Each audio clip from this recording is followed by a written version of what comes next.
maxaynu ku kala doorannaa saddexda xisbi qaran kulmiye wadani uci daawada ama dhageysta su'aashaad isweydiinaysaa waxay tahay musharaxee ku habboon talada dalka musharaxee ayaa ina gaadhsiin karaa higsigeenna iyo hadafkeenna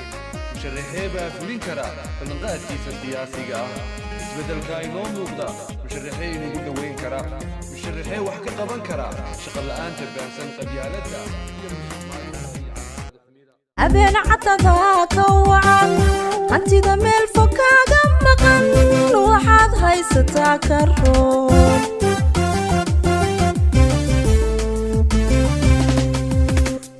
هسي سلمو قانيو أبين عطاك وعن أنتي ضمير فكاك مقن وحد هاي ستاكرون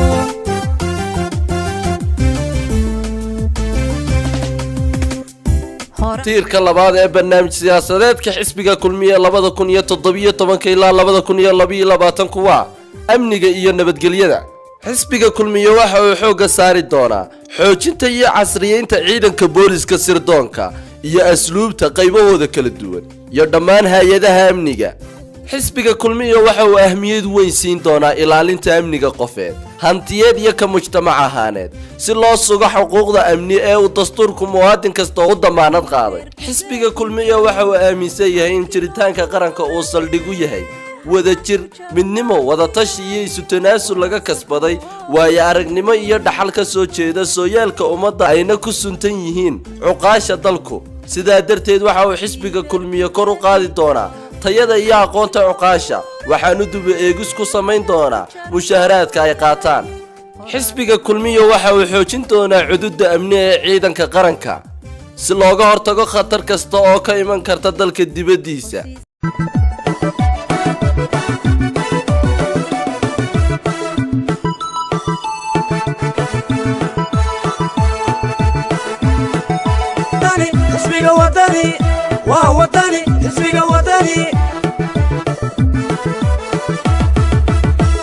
نبض كوضا ووطني وحيال النعم ووطني وحب الدورة ووطني وطنك دسيا ووطني مشاد وطا ووطني وينه للجرا ووطني ووطني اسمي وطني ووطني اسمي وطني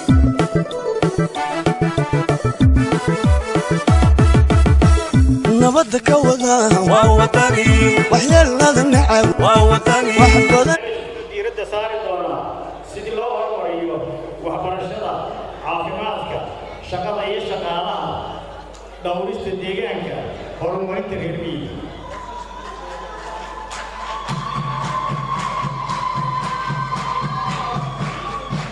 barnaamijka siyaasiga ee xisbiga waxaa ku xaddan xorriyadda saxaafadda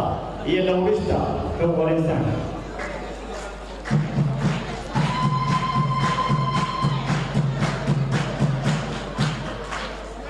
waxaa kaloo qayb ka noqon doona barnaamijka dibdhiska kaabayaasha dhaqaalaha oo laga bilaabi doono sii wadista mashaariicdii hore u jirtay iyo dhismaha dhammaan kaabayaasha dhaqaalaha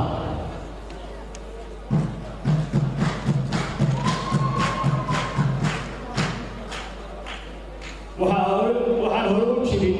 waanu xoojin doonaa wada shaqaynta hay-adaha dawladda iyo kala xadaynta awoodaha sharci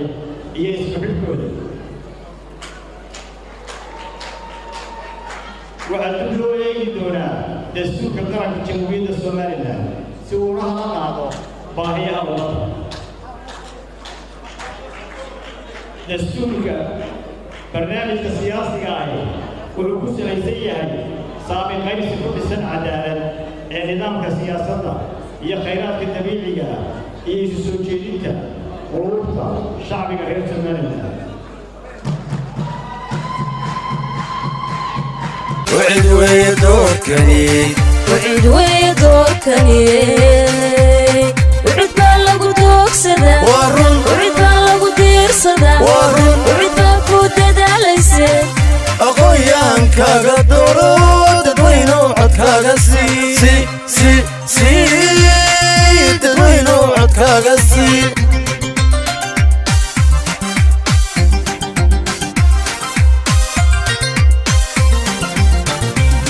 وعد ويا دوركني وعد ويا دوركني وعد ويا دوركني وعد بالغ دوغسدا ورن وعد بالغ ديرسدا ورن وعد بالكو دداليسه أخويا كاغا دورو تدوينو عدكاغا سي تدوينو عدكاغا سي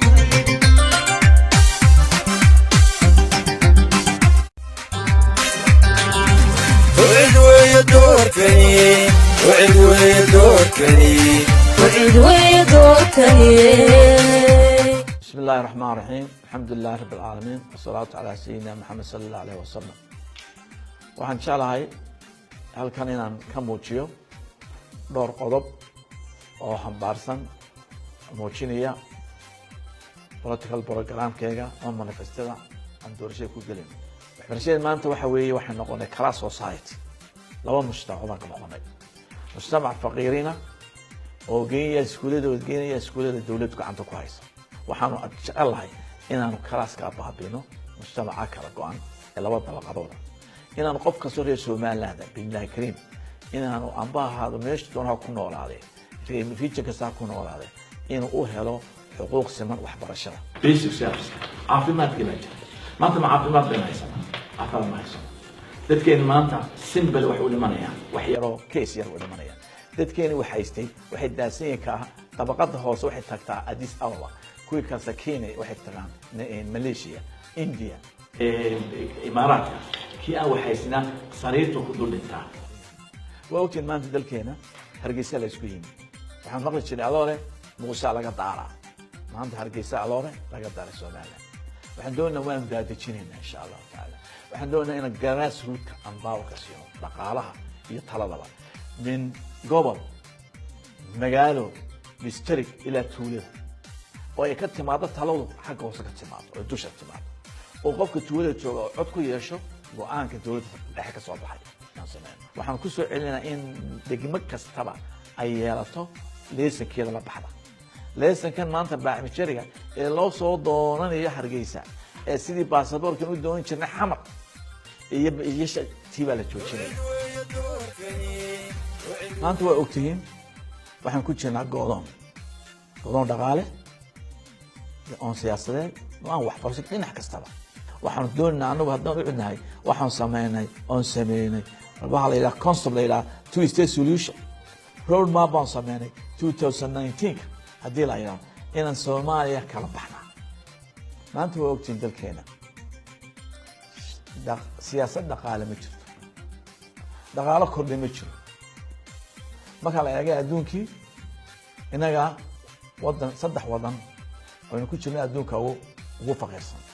hoos baan u soconaa waan cuntada soo saarnaa maanta dabada la naga xiro barisino ima waayo waa baqteena waa inaynu cuntadeena isku samee fariisanaa oo boorome district beerna oo gawiila district beerna oo oodweyna beerna oo magaalada beerna Singapore baan ku daynaa insha Allah taala oo from third wheel to Ferris wheel soo saan ku noqon waxaan doonayaa inaan noqdo Soomaaliya ka saaray challenge ee Medina doon insha Allah inflation ka asiib darada maanta waa haystaa 1 milyan buu maraya $100 taas waxa ku tusaysaa askarigii 1 milyan qaadan jiray maanta $50 buu qaadanaya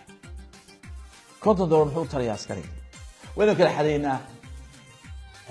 baac shari kii soo dejiyay holseelkii ayaa haddana tafaariqeynay qof waxa beer income-ka ina soo gala ee Soomaaliya iyo Somaliland Soomaaliya 4 sano qof kastoo reer Somaliland sharciga hortiisa waa uu sameeyay dhaqaalaha uu sameeyay waxbarashada uu sameeyay caafimaadka uu sameeyay hayb soo caano baabina waxaan doonaynaa wax ka soo wado inaan diinta islaamka anagu marna ma bedelino wixii kitaabka Ilaahay iyo sunnada rasuulka sharci Ilaahay ku bedelinayno sharci binaadam bulshada reer Soomaaliya waxa la maanta aarsan kartiin taladu maanta gacanteeda ku jirta inaynu hore u socono oo aynu dawo helo oo aynu waxbarasho helo oo aynu ictiraaf helo oo aynu caafimaad helo iyo inaynu sideedii u walaaqano maanta idinka ku jirto